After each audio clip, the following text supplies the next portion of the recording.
ያዕቆብ ጥያቄ የምግብ ዋስትና የህልውና ጥያቄ ነው። ዛሬ ግን ባለጠጋ ሆኗል። የልጆች አባት ሆኗል።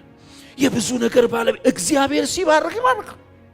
ሁኔታ ሲለወጥ ሲመቻች፣ ነገሮች ጥሩ ሲሆኑ፣ ሲያምርብሽ፣ ነገሮች አሪፍ ሲሆኑ ማን ነው አጠገባችሁ የማይኖረው?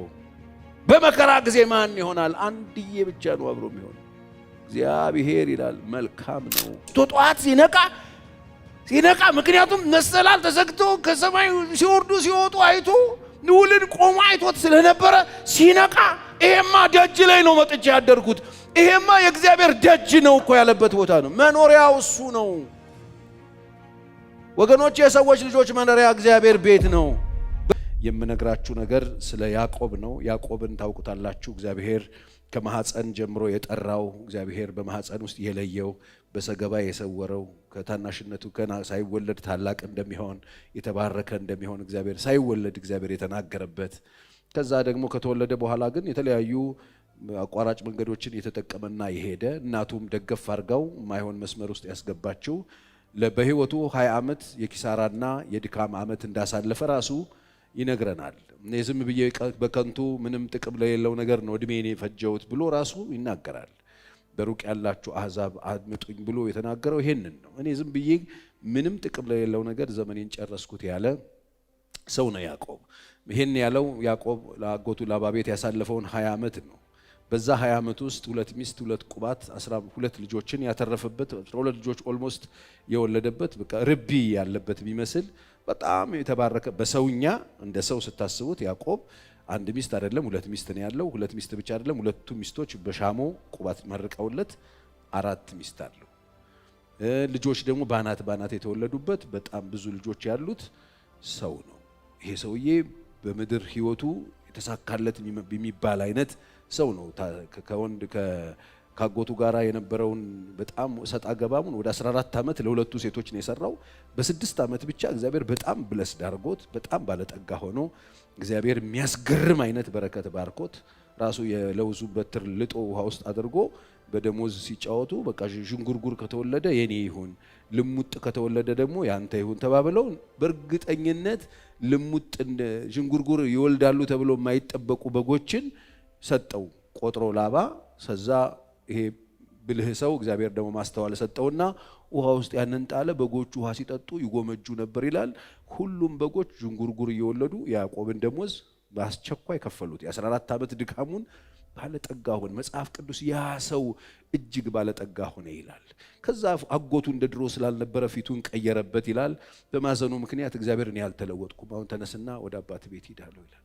ከዛ ያዕቆብ ፍርሃቱ ከአባቱ ቤት ሲወጣ ከወንድሙ ከኤሳው ጋር ስለነበር የተጣሉት ወንድሜ ይገለኛል የሚል ስጋት ነበረበት። ስለዚህ ለማንኛውም ችግር ከተፈጠረ ብሎ ለሁለት ክፍል ሰራዊት ከፍሎት የመጀመሪያዎቹን ሊያንና ልጆቿን ከዛ ባሮቹን ከብቶቹን አደረገ።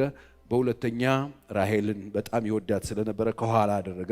ችግር ከተፈጠረ ራሔልን ይዞ ላጥል ይሉ ከመጀመሪያ ጀምሮ እሱ ራሔል ላይ ነው ያለው እና እንደዚህ ነው የነበረውና በሚያስገርም ሁኔታ ኤሳው እንደፈራው አልሆነም። ተቀበለው፣ ተሳሳሙ፣ ተቀበለው፣ ይቅርታ አደረገለት። ስጦታ ቢሰጠው እኔ አልፈልግም አለው። ታሪኩ በጣም ነው የሚገርመኝ። እንዲህ ያያዝላችሁ ፈልጌ ነው። ከዛ አሁን ተታረቁና በጣም የሚገርም ነገር ሆነና አሁን ወደ ሴር እንሂድ አለው ይላል። ቶሎ እንውጣ ሲለው አይ እኔ ቀስ ብዬ በሚጠቡትና በሚያጠቡት በሕፃናቱ እርምጃ ቀስ ብዬ ነው መጣው፣ አንተ ሂድ አለው ይላል። ከዛ እሱ እንደሄደለት ያዕቆብ ወደ ሴኬም ገባ ይላል። ያዕቆብ ሴኬም ለያዕቆብ ከባድ ቦታ ነው። ያ የኪዳን ሰው ያልተነገረ ነገር በህይወቱ የሚፈጸምበት ቦታ ነው ሴኬም። ልጆቹን ሰብስቦ ገብቶ አንድ ሴት ልጅ ነች የነበረችው ዲና የምትባል ሴት ልጅ የዛን ሀገር ሴቶች ለማየት ወጣችና በንጉሱ ልጅ ታየች እና ለያዕቆብ ከባድ ጊዜ ነበር ያ ጊዜ። ቤተሰቡን ሰብስቦ ከዛ ከባርነት መጥቶ ሴኬም ገብቶ ቁጭ ብሎ በነበረበት ጊዜ ሴት ልጁ ሹልክ ብላ ወጣ የዛን ሀገር ሰዎች ለማየት ስትወጣ ታየች በንጉሱ ልጅ። የንጉሱ ልጅ አስመጣትና ደፈረበት። ሴት ልጁ ተደፈረችበት። ያዕቆብ ይሄ በህልሙ የለም። የተደፈረች ሴት ልጅ ቤት ውስጥ ኖረችው። በሚያሳዝን ሁኔታ ሴት ልጁ ተደፈረችበት። በኋላ ኮስተር ብለው ሰዎቹ ሽማግሌ ላኩ። ልጅህን ለልጄ ብለው ሲመጡ በጣም ነው ያዘነው። ከዛ ስምዖንና ሌዊ ይሄንን ሲሰሙ በጣም ከፋቸው ወንድሞቿ። ጭራሽ ሽማግሌ ላኩ ብሎ በጣም አዝነው ሶኬ ሽምግልና ከፈለጋችሁ ከኛ ጋር ጋብቻ ከፈለጋችሁ አሁን እዚህ ጋር ያዕቆብን ተመልከቱት። አዝኗል፣ ልቡ ተሰብሯል፣ ሴት ልጁ ተደፍራበታለች፣ ሐዘን ውስጥ ነው ያለው። ከዛ እነዚህ ሁለቱ ልጆቹ አደገኛ ልጆቹ ሄዱና ከነሱ ጋር ዲል አደረጉ። ከኛ ጋር ጋብቻ ከፈለጋችሁ በእርግጥ ከፍቶናል። ሰምተው ነው የመጡት ከበረሃ በጎቻቸውን ሲጠብቁ ነበር የሆነውን ነገር። ስለዚህ ቶሎ ብላችሁ ከኛ ጋር ጋብቻ ከፈለጋችሁ ተገረዙ አሏቸው። ወንዶቻችሁን ሁሉ ግረዙ፣ በቃ ከገረዛችሁ የኪዳን ልጆች ትሆናላችሁ ከኛ ጋር። እኛ ቃል ኪዳን ያለን ሰዎች ነን፣ ከኛ ጋር ቃል ኪዳን የሌለው አይጋባም አሉ። ሰዎቹ ቫልዩ ያረጉታል። ይቺ በጣም የተከበረች ዲና ያዕቆብ ልጅ ኪዳን ካለበት ቤት ውስጥ የወጣችውን ዲና ነው ሰው የወሰደው የደፈረው። ስለዚህ ሚስት ሊሆን ከኪዳን ሕዝብ ጋር አብሮ ሊሆን በጣም ተቻኩለው ወንዶቻቸውን ሁሉ ገረዙ ይላል። ወንዶቻቸውን ሁሉ ገርዘው ቁስል ላይ ያሉ ስምዖንና ሌዊ በሌሊት ገብተው ከተማውን አቃጠሉት ይላል። በእንግድነት የሚኖርበት ሀገር ላይ ልጆቹ ወንጀል ሰሩ፣ ሀገሩን አቃጠሉ፣ ወንዶችን ገደሉ። ኃይለኛ ፍርሃትና ድንጋጤ ያዕቆብ ላይ ወድቅበታል። በጣም የሚያሳዝን ነገር ነው። ማጣፊያ የለውም። ይሄ መከራ ሰው ከማህፀን የተጠራ ሰው በህይወቱ ያለፈበት ፈተና ብዙ ነው። አሁን እንደገና መከራ ውስጥ ጨመሩት ልጆቹ መጥተው። የገዛ ልጁ ናት ሄዳ ያለው ብላ መደፈር ውስጥ የገባችው ገና እሱን ቁስል አስታሞ ሳይጨርስ እንደገና ይሄንን አድርገው እህታቸውን ይዘው መጡ። አባትየው ደነገጠ፣ ያዕቆብ ፈራ። በዚህ ጭንቅ ውስጥ እያለ እግዚአብሔር መጣ። ይሄ ነው ማነብላችሁ ዘፍጥረት 35 ማለት እሱ። እግዚአብሔርም ያዕቆብን አለው፣ እግዚአብሔርም ያዕቆብን ያለው በፈራበት ሰዓት፣ በተጨነቀበት ሰዓት፣ በተሳቀቀበት ሰዓት፣ በእንደዚህ አይነት ድንጋጤና ውርደት ውስጥ በነበረበት ሰዓት ዛሬ እዚህ ጋር የቆምኩትኝ በማታውቁት ሁኔታ ውርደት ውስጥ ወድቃችሁ፣ ሐዘን ውስጥ ወድቃችሁ፣ ጭንቀት ውስጥ ወድቃችሁ፣ ወደፊትም ወደ ኋላም ማለት ያቃታችሁ ኃይለኛ ቅዝቃዜው ስላላችሁ ሰዎች ድምፅ ያዕቆብ እንደዚህ በነበረ ጊዜ እግዚአብሔር ወደ ያዕቆብ መጣና አለው፣ ተነስተህ ወደ ቤቴል ውጣ፣ በዚያም ኑር። አሁን ያንተ መኖሪያ የውርደት ሰፈር ሴኬም አይደለም፣ ቤቴል ነው። ቤቴል ነው መኖሪያ፣ ቤተል ነው። እግዚአብሔር ቤት ነው። ሄደ የምትኖረው ቤቴል ነው። ያንተ መኖሪያ በዚያ ነው። ውጣ፣ በዚያ ኑር። ለቅሶ ቤት አትኖርም፣ ሐዘን ቤት አትኖርም፣ እየፈራህ አትኖርም፣ እየተጨነቅህ አትኖርም፣ የሚበቀሉኝ ይመጡብኛል እንደ እያልክ አትኖርም። ልጆች የሚደፈሩበት የሚደፍሩበት የሚዋረዱበት መከራ ውስጥ አትኖርም። አሁን ወደ ቤቴል ውጣ አለው እግዚአብሔር። መጣ፣ ውጣ፣ በቃ ንቀል ድንኳን፣ በዚያም ኑር። ከወንድምህ ከኤሳው ፊት በሸሸ ጊዜ፣ ሸሽቶ ለመጀመሪያ ጊዜ ውጭ ያደረበት ቀን ላይ ድንጋይ ተንተርሶ ከእግዚአብሔር ጋር የተገናኘበት ቦታ ነው። እሱ ቦታ ዘይት አፍስሶ ኪዳን የገባበት ቦታ። ያዕቆብ እኮ ከቤቱ ሲወጣ የጸለየው ጸሎት የሚያሳዝን ጸሎት ነው። ሚጢጥዬ ጸሎት አንዳንዶቻችን እንደጸለይ ነው። ያዕቆብ ከቤት ወጥቶ ማያቅ ልጅ ወጥቶ በረሃ ላይ አሸዋ ላይ ሆኖ የጸለየው ጸሎት ያሳዝነኛል።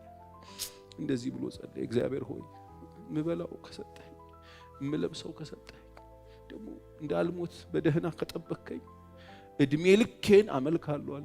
ያዕቆብ ጥያቄ የምግብ ዋስትና የህልውና ጥያቄ ነው። ዛሬ ግን ባለጠጋ ሆኗል፣ የልጆች አባት ሆኗል፣ የብዙ ነገር ባለቤት። እግዚአብሔር ሲባርክ ይባርክ። ዛሬ ትንሽዬ ነገር እጅግ ብቻ ልለፍ የምትሉ ሰዎች አላችሁ። እግዚአብሔር ያሳልፍ። በደንብ አሜን በሉ። እግዚአብሔር ያሻግራል፣ ጸሎትን ይሰማል። እችን ብቻ አሳልፈኝ፣ እችን ብታረግልኝ፣ እችን ብትሰጠኝ እድሜ ልኬን አመልክሃለሁ፣ እድሜ ልኬን ባሪያ ሆናለሁ ያለው ያዕቆብ እጅግ ባለጠጋ ሆኗል። የ2 ክፍል ሰራዊት ሆኗል። የ10 ምናምን ልጆች አባት ሆኗል። ትልቅ ሰው ሆኗል። ንኪት አግኝቶታል። እግዚአብሔር ከእርሱ ጋር ነው። ሰፍቷል። ዛሬ ያቺን ቀን አስታወሰው። ከወንድምህ ከኤሳው ፊት ሸሽተህ በወጣ ጊዜ የተገናኘንባት ፖይንት ያቺ ቦታ በሸሸ ጊዜ ለተገለጠልህ ይሁላችሁ። ዛሬ እዚህ ጋር የቆምኩት የተገለጠላችሁ ካለ የተገለጠላችሁ እግዚአብሔርን ስሙት። ለተገለጠልህ መከራ ውስጥ መጥቶ በተገለጠልህ ጊዜ መሰላል ሲወጡ ሲወርዱ ባየህ ጊዜ ለተገለጠልህ ይሄንን ራእይ ይሄንን መንግስት አላሳየህም። ለተገለጠልህ ላየኸው ድንገት መጥቶ በጨለማህ ላይ በመከራህ ላይ ያንተ ፈተና ላይ መጥቶ ድንገት መጥቶ ያናገረ ለተገለጠልህ ለእግዚአብሔር መሰዊያን አድርግ። አሁን ውጣ። ልክ ይህን ሲለው ያዕቆብ እንደዚህ ያለ ያዕቆብም ለቤተሰቡና ከእርሱ ጋር ላሉት ሁሉ እንዲህ አለ። አሁን ድምፅ መጥቷል። ኃይለኛ ድምፅ መጥቷል። ከውርደት የሚያወጣ ከነውር ውስጥ የሚያወጣ ከስብራት ውስጥ የሚያወጣ አሁን የሚለኮሰውን የበቀል እሳት ያየዋል። የሚኖርበት ሀገር ነው። አለበት ቦታ ላይ ልጆቹ ውድቀት አምጥተውብኛል ብሎ ነው የሚያምነው። ቤት ውስጥ ቁስል አለ። ይሄን ጭንቅ እያየ ያለበት ሰዓት ላይ ነው እግዚአብሔር ውጣ አለው። ወደ ቤቴል ውጣ፣ በዚያ ኑር። ለተገለጠልህ ያኔ ትዝ ይልሃል ስትወጣ ከቤት ፈርተህ በጨለማ ምን ሆናለሁ ብለህ ድንጋይ ተንተርሰህ ስተኛ የመጣውልህ መጥቼ ያዋራውህ እኔ አባትህ አምላክ ነኝ ብዬ በክብር ተገልጬ ያነጋገርኩህ እሱ እኔ እግዚአብሔር ነኝ። መሰዊያ ስራልኝ። ያኔ ኪዳን የገባህልኝ እድሜ ልኬን አመልክሃለሁ አላልከኝም ወይ? እድሜ ልኬን እገዛልሃለሁ አላልከኝም ወይ? ባሪያ ሆንልሃለሁ አላልከኝም ወይ? የምበላው ከሰጠኸኝ፣ በሕይወት ከጠበቅከኝ፣ እምለብሰው ከሰጠኸኝ አመልክሃለሁ አላልከኝም ወይ? መሰዊያ ስራልኛ። ዛሬ እግዚአብሔር እንደዚህ ይላችኋል። እዚህም እዛም ላላችሁ የገባችሁት ቃል ያቺ ጨለማዋ ቀን ያቺ ፖይንት ላይ ከጌታ ጋር የተነጋገራችሁት እሱን የምታርጉበት ዘመን ነው ከፊታችሁ ያለው።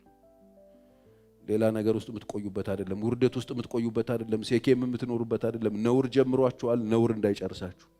ነውር ጀምሯችኋል። በቀል እንዳይጨርሳችሁ። ሰይጣን ክፉ ነው፣ በቀለኛ ነው። ካገኛችሁ ይበቀላችኋል። ወደ እግዚአብሔር ቤት ተመለሱ።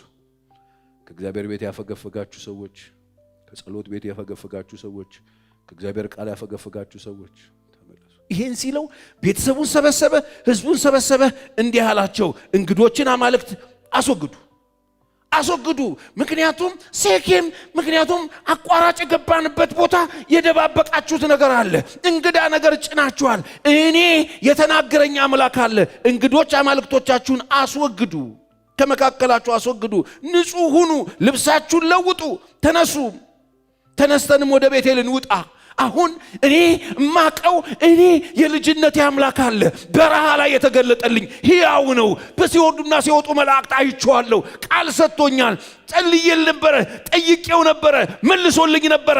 አሁን እሱ ጋር ልንሄድ ነው። እዛ መሰዊያ ልንሰራ ነው። ከሱ ጋር ልንኖር ነው። ስለዚህ በእጆቻችሁ ላይ ያሉት ከኋላችሁ የደባበቃችሁት ተራፊም ካለ ጣዖት አምልኮ ካለ በውስጣችሁ ያሉ ባዕድ ነገሮች ካሉ እነሱን አውጡ። ንጹህ ሁኑ። ልብሳችሁን ታጠቡ።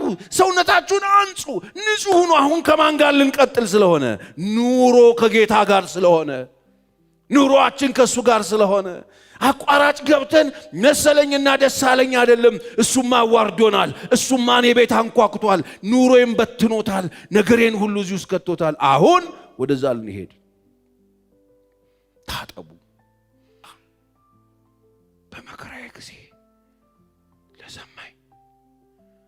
በመከራዬ ጊዜ ለሰማኝ በሄድኩበት መንገድ ደግሞ ከኔ ጋር ለነበረው አሁን የውላችሁ ቤቴል ነው ኑሯችሁ የሚሆነው እያልኩ። ቤቴል ሲሆን ኑሯችሁ አንድ አምላክ አላችሁ። የአምላክ ደግሞ በመከራችሁ ጊዜ የሰማችሁ። በመከራዬ ጊዜ የሰማኝ በደስታ ጊዜ የማይሰማን ማን አለ? በጥሩ ጊዜ የማይከበን ማን አለ? በምቾት ጊዜ ስማችንን እየጨምሮ የማይጠራን ማን አለ? ማን የማይከበን አለ?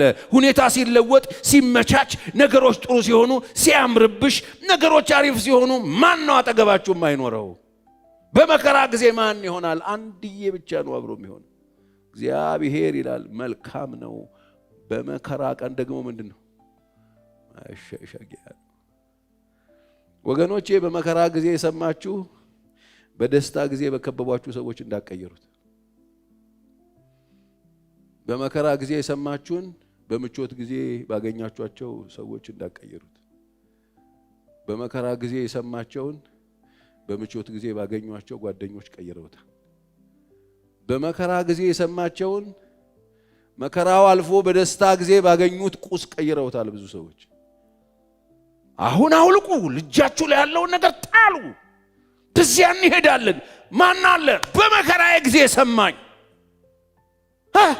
በሄድኩበት መንገድ ደግሞ ከኔ ጋር ለነበረ በጨለማው ሰልፍ ያልጣለኝ ቃሉን ጠብቆ አብሮኝ ሆኖ ድምጹን ያላራቀብኝ እዚህ ጭንቅ ሰዓት እንኳን መጥቶ የሚናገረኝ መኖሪያ ስፍራ የሚመርጥልኝ አብሮኝ ያለ ፊቶች ሲለወጡብኝ ያጎት ፊት ሲቀየርብኝ ከኔ ጋር የነበረው ስሜ ላይ ጨምሮ ይጠራኝ የነበረው ፊቱ ሲቀየር ያልተቀየረብኝ በመከራ ጊዜ የሰማኝ እኔ አለኝ አላችሁ እሱ በማንም አልለውጠው ቶም ሄዱ እግዚአብሔርም ፍርሃት ተመልከቱ ልክ እግዚአብሔርን ድምጽ ሰምተው መኖሪያ ስፍራ መርጦላቸው እግዚአብሔር ወደ ቤቴል የእግዚአብሔር ቤት ማለት ወደ ቤቴል ድምጽ ወዳለበት እኔ ወዳለሁበት ቃል ወዳለበት መሰላል ወዳለበት ክብሩ ባለ ይሄችስ የእግዚአብሔር ደጅ ናት ያለበት እኮ ተነስቶ ጧት ሲነቃ ምክንያቱም መሰላል ተዘግቶ ከሰማይ ሲወርዱ ሲወጡ አይቶ ንውልን ቆሞ አይቶት ስለነበረ ሲነቃ ይሄማ ደጅ ላይ ነው መጥቼ ያደርኩት ይሄማ የእግዚአብሔር ደጅ ነው እኮ ያለበት ቦታ ነው መኖሪያው እሱ ነው ወገኖች የሰዎች ልጆች መኖሪያ እግዚአብሔር ቤት ነው በሰላም መኖሪያ እግዚአብሔር ቤት ነው ከውርደት ነጽቶ መኖሪያ እግዚአብሔር ቤት ነው ነጽቶ መኖሪያ እግዚአብሔር ቤት ነው ከክብር ጋር መኖሪያ እግዚአብሔር ቤት ነው መዳኛ ቦታ እግዚአብሔር ቤት ነው ብትወድቁ የምትነሱበት ቦታ እግዚአብሔር ቤት እዛ ለመሄድ መቀበር ያለበትን ልክ ቀብረው ሲነሱ መንገድ ሲጀምሩ በዙሪያቸው ባለች ከተማ በሰዎች ሁሉ ላይ የእግዚአብሔር ፍርሃት ወደቀ ይላል ሰዎቹን ለማስፈራራት አልዛቱ አስፈሪ ያደረጋችሁ ወገኖቼ ከርምጥምጥነት መውጣት ከፈለጋችሁ ሰፈር ቀይሩ ማደሪያችሁን ቀይሩ ሙያችሁን ቀይሩ መስሚያችሁን ቀይሩ አምልኳችሁን ቀይሩ መሰዊያችሁን ቀይሩ በዙሪያቸው ባለው ከተማ ላይ ታላቅ ፍርሃት በዙሪያቸው ባሉት ከተሞች ሁሉ ላይ ወደቀ ይላል እነሱ የሰሩት እስራኤል ነጽተው ዩተርን ሲያረጉ መንገድ ሲቀይሩ ሰፈር ሲቀይሩ ከገቡበት ሸለቆት ሲወጡ የእግዚአብሔር ፍርሃት ወደቀ ተፈሪዎች አረጋቸው እማይደፈሩ አረጋቸው አይከም ወደቀ ያዕቆብ ልጆች ለማሳደድ አልተከተሏቸውም ያ ሁሉ ነገር አድርገው ያዕቆብ ልጆች ለማሳደድ አንድ አልተከተለም ያ ሁሉ መከራ ወርዶባቸው በአንድ ዲና ከተማው ላይ ያሉት ወንዶች ሁሉ አልቀው በአንድ ዲና ማት ሸለፈት ተቆርጦ በአንድ ዲና እሳት ነዶ ከተማ ነዶ ለበቀል አልተከተሏቸውም ይላል ለምን የእግዚአብሔር ክብር ወድቋልና የእግዚአብሔር ፍርሃት መጥቷልና ክፉ ሊያሳድዳቸው ሊጎዳቸው አልፈቀደለትም እግዚአብሔር ወገኖቼ እግዚአብሔር ማያስፈልገው ሰው የለም የሰው ልጅ ሆኖ ጌታ ማያስፈልገው ስጋ ለባሽ የለም የደሃ የተቃቀን የትንሽ የትልላም የእስራኤላቸው የምስኪኖች የድሆች አይደለም የሰው ልጆች የሰዎች ልጆች ደግሞ የእግዚአብሔር ጥበቃ ያስፈልጋቸው ሀብታም የእግዚአብሔር ጥበቃ ያስፈልጋው ያ ሁሉ ለወጥ ክፍል ሰራዊት በማን ተጠበቀ ማን አብሮት ስለነበር ነው የተጠበቀው እግዚአብሔር ገዳይ ልጆች ስላሉት ያ ሁሉ መሳሪያ ይዘው ከተማ የሚያቃጥሉ ጀግና ልጆች ሌዊና ስምዖን ስላሉት ማን ጠበቀው መስሎ ሰይፍ እግዚአብሔር ምሪት ሰጥቶ ቃል ሰጥቶ ከወደቀበት ከተነወረበት ወገኖቼ ከተነወራችሁበት ከወደቃችሁበት ከከሰራችሁበት ነገር ውስጥ እግዚአብሔር ሊያወጣችሁ መጥቷል መኖሪያችሁ ለቅሶ ቤት አይደለም ቤቴል ነው ተነውራችኋል አዎ ተነሱ ወድቃችኋል አዎ ተነሱ ፎርሻችኋል አዎ ተነሱ የህይወት ጥፋት ገጥሟችኋል አዎ ተነሱ ስብራት ውስጥ አላችሁ አዎ ተነሱ ኪሳራ ውስጥ ገብታችኋል ተነሱ ተነውራችኋል አዎ ተነሱ ከስራችኋል አዎ ተነሱ ስጋትና ፍርሃት ውስጥ አላችሁ አዎ ተነሱ ተነሱ እግዚአብሔር አለ የእንደገና አምላክ እንደገና ከእርሱ ጋር በኪዳን እያመለካችሁት መሠዊያ ሰርታችሁ በፊቱ ስሙን እየጠራችሁ እየተገናኛችሁ እያወራችሁ የልጅነታችሁ አምላክ ዛሬም ያው ሆኖ ይሰራል በሕይወታችሁ። ተነሱ፣ ተነስተን ወደ ቤት ሄድ እንውጣለን። ለምን? የልጅነቴ አምላክ መጥቷል። ማን ነው እሱ ሲባል በመከራዬ ጊዜ ሰማኝ። ጋሺ መከራ ነበረበት። ዛሬ 2 ክፍል ሰራዊት መሆኔን አትዩ ልጆች። ዛሬ 2 ክፍል ሰራዊት እንደዚህ ትልቅ መሆኔን ህዝብ መሆኔን አትዩ። መከራ ውስጥ ነበርክ ዳዲ። የስ እንዴት ብቻዬን ማደሪያ አጥቼ እና መጣልኛ ማደሪያዬ በብቸኝነት ወራት በረሃብ ተረባን። የስ ንገሩ አለኝ እኮ ማወራው መከራ። አዎ በመንገዴ ሁሉ አብሮኝ ነበር። ብቻዬን ስደግ ብቻዬን ስሰቃይ ነበር። እሱ ነው መሠዊያ መሰራት። ለማን ነው መሠዊያ የፈለጋችሁት? ለማን ነው አምልኮ የፈለጋችሁት? ለማን ነው ስጦታ የፈለጋችሁት? ለማን ነው መስዋዕት ማቅረብ የፈለጋችሁት? ለማን ነው አሁን እንደው ሽር ጉድ ማለት የፈለጋችሁት? ለማን ነው ጭራ መጥረግ የፈለጋችሁት? ማንን ነው ማገልገል የፈለጋችሁት? ከማን ጋር ነው መቆም የፈለጋችሁት? ምንድነው ልባችሁ ውስጥ ያለው? ሽቷችሁን ልትሰብሩ ያላችሁት ለማን ነው? እኔ ሌላ የለኝም። በመከራዬ ጊዜ ነበር በብቸኝነት ወራት ከጎኔ ቆሞ ያጽናናኝ። በረሃቤ ጊዜ ከአብሮኝ ነበር። እሱ ነው የተናገረኝ። ወደ ህይወቴ የመጣ በአንተ ተጠቀማለሁ፣ አንተ ባሪያዬ ነህ፣ በአንተ እከበራለሁ ያለኝ፣ አድናለሁ፣ አብሬ ሆናለሁ፣ እመልስሃለሁ፣ አባቴ ቤት እመጣለሁ ብሎ ያለኝ አለ ያዕቆብ።